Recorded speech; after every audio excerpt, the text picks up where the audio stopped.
Like करें, subscribe करें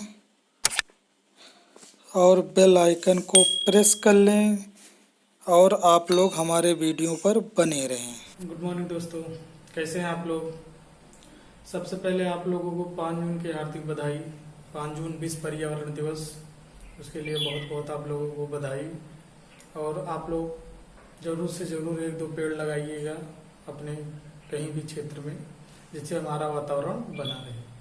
तो चलिए देखते हैं, आज आपके लिए एक नई वीडियो हम लेकर के आए हैं फिर से, जिसका टॉपिक है भ्रंश। आज हम आपको भ्रंश के बारे में पढ़ाएंगे। भ्रंश, ठीक है, देखते हैं। भ्रंश जो है ये चट्टानों में होने वाली एक क्रिया है जो पृथ्वी के आंतरिक बल के कारण होती है। जब पृथ्वी में कोई भूकंप, ज्वालामुखी या कुछ और फोर्स लगता है, खिंचाव होता है, तनाव होता है, जिसके कारण भ्रंश होता है। भ्रंश उसे कहा जाता है, नॉर्मल भाषा के लिए जो जमीन का फटना होता है, जैसे चट्टाने या जमीन फट जाती है, उसे भ्रंश कहा जाता है।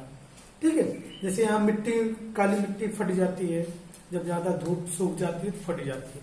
तो इसी तरह से तनाव मूलक बल के कारण जब चट्टानों में खिंचाव तनाव होता है तो वो टूट जाती है। टूटने के कारण उसे भ्रंश कहा जाता है। ठीक है, तो देखते हैं। तनाव मूलक संचलन की तीव्रता के कारण जब भूपटल में एक तल के सहारे, तनाव मूलक संचलन की तीव्रता के कारण जब भूपटल में एक तल के सहारे चट्टानों का स्थानांतरण हो जाता है तो उसे उत्पन्न संरचना को भ्रंश कहा जाता है। यानी चट्टानों में जब तनाव मूलक बल के कारण जब उसमें बल लगता है तो एक स्थान से दूसरे स्थान में जब चट्टान का स्थानांतरण हो जाता है तो उसे क्या कहा जाता है, भ्रंश कहा जाता है। क्या कहा जाए, भ्रंश कहा जाएगा। एक स्थान से दूसरे स्थान को जाना, ठीक है, यानी चट्टानों का भ्रंश टूट करके एक स्थान से दूसरे स्थान को जब चली जाएगी तो उसे भ्रंश कहा जाएगा। ठीक है, जिस तल के सहारे भूपटल की चट्टानों में खंडों का स्थानांतरण होता है, जिस तल के सहारे भूपटल की चट्टानों में खंडों का स्थानांतरण होता है उसे विभंग तल या भ्रंश तल कहा जाता है। यानी जो भूपटल की चट्टान है अगर खंडों में, उसका खंडों में स्थानांतरण होता है तो उसे विभंग या भ्रंश तल कहा जाएगा। ठीक है, विभंग तल के सहारे ही गति होती है।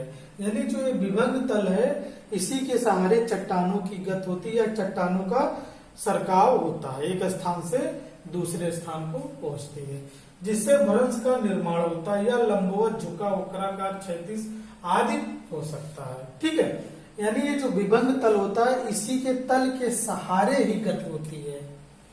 ठीक है, विभंग तल या भ्रंश तल के सहारे ही गति होती है। ये लंबवत भी हो सकता है, झुका भी हुआ हो सकता है, वक्राकार भी हो सकता है और क्षैतिज भी हो सकता है, यानी किसी भी रूप में हो सकता है चट्टानों की गति।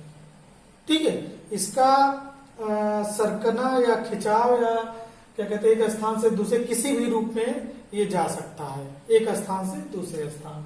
ठीक, भ्रंश वास्तव में भूपटल के कमजोर क्षेत्र को प्रदर्शित करता है। भ्रंश जो होता है, भ्रंश यानी भ्रंश का निर्माण वहीं पे होगा जहां पे कमजोर चट्टानें पाई जाएंगी। जहां पर कमजोर चट्टानें पाई जाएंगी भ्रंश वहीं पर निर्माण होगा। यानी भ्रंश अगर जहां पर भ्रंश बन रहा है उससे ये देखते हुए पता चलता है कि वो पृथ्वी का कमजोर क्षेत्र है, जिससे वहां पर भ्रंश का निर्माण होता है। ठीक है, तो अब भ्रंश के प्रकार देख लेते हैं हम लोग। भ्रंश के प्रकार है जो है भ्रंश के भाग। ठीक है, प्रकार नहीं है, भाग है। क्या है, भाग। भ्रंश के भाग मतलब जो भ्रंश होती है उसको कितने भागों में डिवाइड किया गया है। भ्रंश के ऊपर का, नीचे का, बीच का, नीचे का क्या क्या भाग है वो हम देखते हैं। ठीक है, भाग। तो इसका पहला आ जाएगा भ्रंश तल। क्या आ जाएगा, भ्रंश तल। ठीक, भ्रंश तल वही जिसके सहारे गति होती है, जिसके सहारे गति या जिसके साथ भ्रंश का निर्माण होता है उसे भ्रंश तल कहा जाएगा।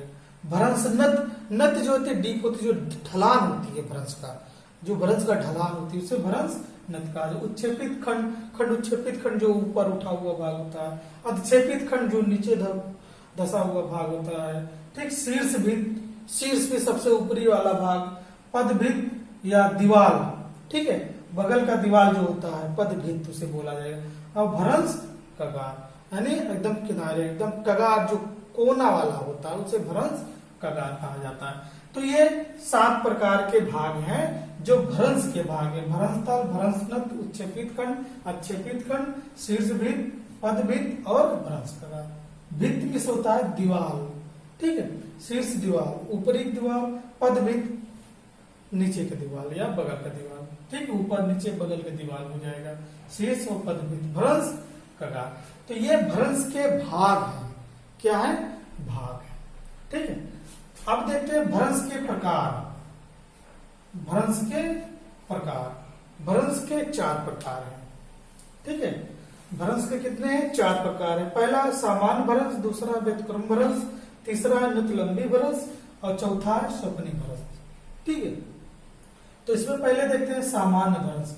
सामान्य भ्रंश वो है चट्टानों में दरार पड़ जाने के कारण उसके दोनों खंड जब विपरीत दिशाओं में सरक जाते हैं, यानी जब चट्टानें विपरीत दिशा में सरकेंगी, ठीक है, एक चट्टान इधर एक चट्टान इधर, तो उसे सामान्य भ्रंश कहा जाएगा।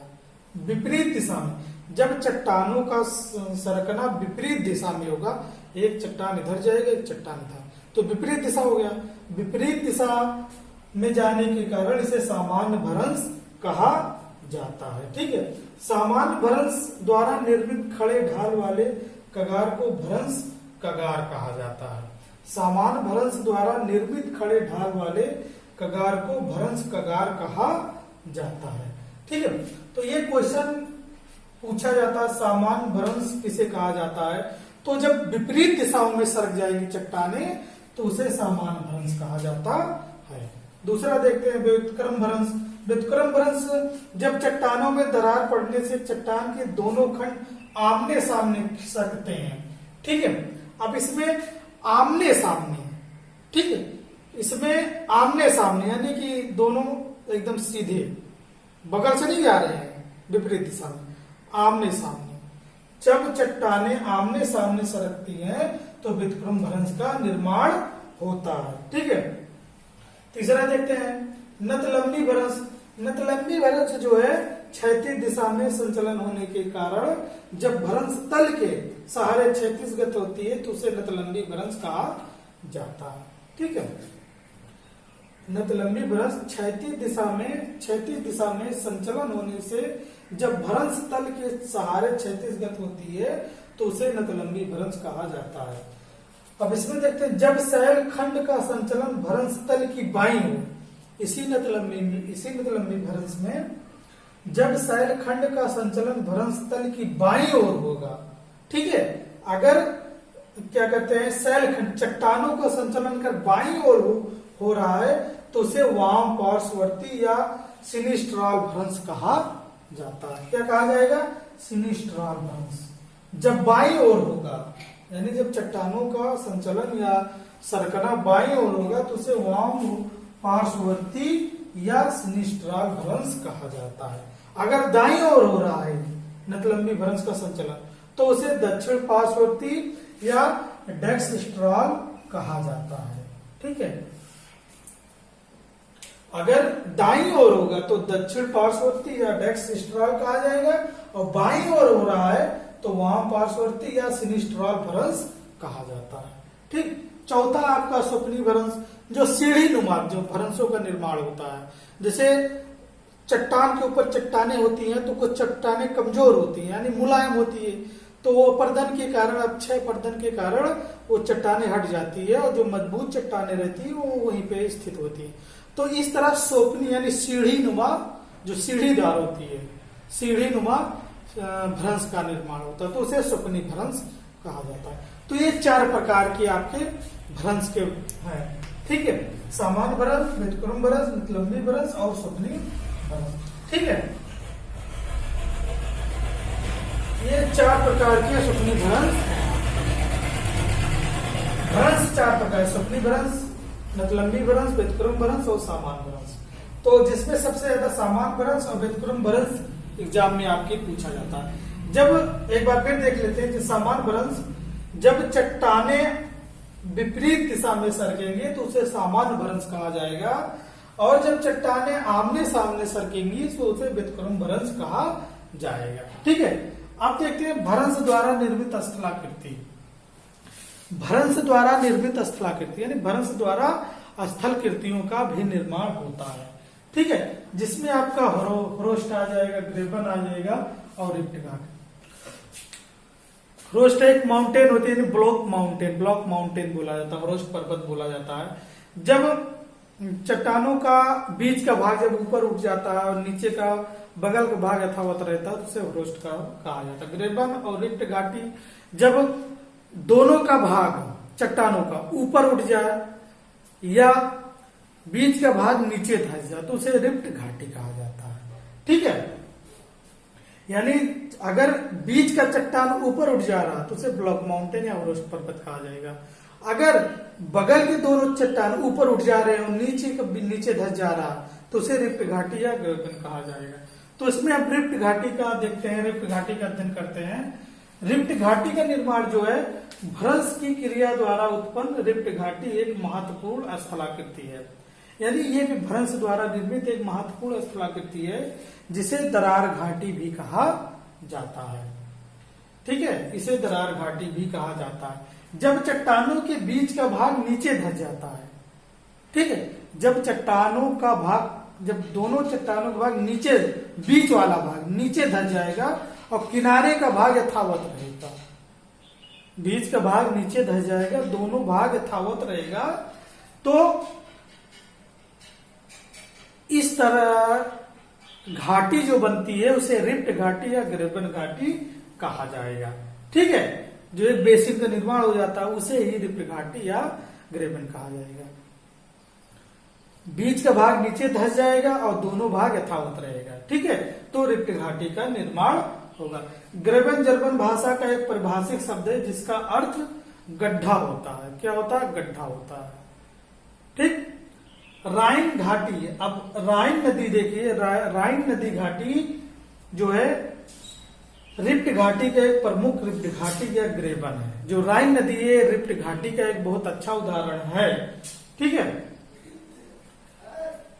जो जर्मनी में स्थित है। कहाँ स्थित है? जर्मनी में स्थित है, जो 320 किलोमीटर लंबाई यानी 320 किलोमीटर लंबाई है और 32 किलोमीटर इसकी चौड़ाई है। जो राइन नदी घाटी है बहुत ही व्यस्त, ठीक है, व्यापारिक नदी है। ये सबसे ज्यादा वर्ल्ड की सबसे व्यस्त व्यापारिक नदी है राइन नदी जो है। ये भी क्वेश्चन पूछा जाता है, सबसे व्यापार किस नदी के सहारे किया जाता है या सबसे व्यस्त व्यापारिक मार्ग, जलीय मार्ग कौन सा है? तो राइन नदी व्यापारिक मार्ग सबसे व्यस्त व्यापारिक मार्ग है। ठीक है, तो राइन नदी की रिप्ट घाटी एक प्रमुख रिप्ट घाटी या ग्रेबन है जो जर्मनी में 320 किलोमीटर की लंबाई तथा 32 किलोमीटर की चौड़ाई में फैली हुई है। ठीक, संसार की सबसे लंबी रिप्ट घाटी, अब विश्व की सबसे लंबी जो है रिप्ट घाटी जॉर्डन नदी की घाटी। जॉर्डन नदी की घाटी लाल सागर के बेसिन में होती हुई जेवांजी नदी तक 4800 किलोमीटर की लंबाई में है। सबसे विश्व की सबसे लंबी रिप्ट घाटी जॉर्डन नदी की घाटी है जो लाल सागर के बेसिन में होती हुई जेवांजी नदी तक जाती है, जो 4800 किलोमीटर की लंबाई में फैली हुई है। ठीक, अब डेथ वैली यानी मृत्यु घाटी कैलिफोर्निया, दक्षिण कैलिफोर्निया में स्थित है। ये भी एक रिप्ट घाटी का उदाहरण है। दक्षिण कैलिफोर्निया में डेथ वैली यानी मृत्यु घाटी जो दक्षिण कैलिफोर्निया में स्थित है। ये भी एक रिप्ट घाटी का उदाहरण है। एशिया में मृत्यु सागर यानी डेथ सी जो कहाँ है? एशिया महाद्वीप में है। एशिया महाद्वीप में मृत्यु सागर है, डेथ सी। ये भी एक रिप्ट घाटी का उदाहरण है। अब नेक्स्ट देखते हैं रिप्ट घाटी संबंधी परिकल्पनाएं। रिप्ट घाटी संबंधी परिकल्पनाएं दो हैं। पहला तनाव मूलक परिकल्पना, दूसरा संपीड़नात्मक परिकल्पना। ये दो परिकल्पनाएं हैं जो रिप्ट घाटी से संबंधित हैं। ठीक है, तो ये रिप्ट घाटी जो विश्व की सबसे रिफ्ट घाटी जॉर्डन नदी घाटी है, राइन नदी घाटी, ये सबसे अच्छा उदाहरण है रिफ्ट घाटी के बनने का। ठीक है, तो ये आज आपके लिए भ्रंश से संबंधित कुछ तथ्य थे। ठीक है, अब मिलते हैं नेक्स्ट वीडियो में, तब तक के लिए जय हिंद जय भारत।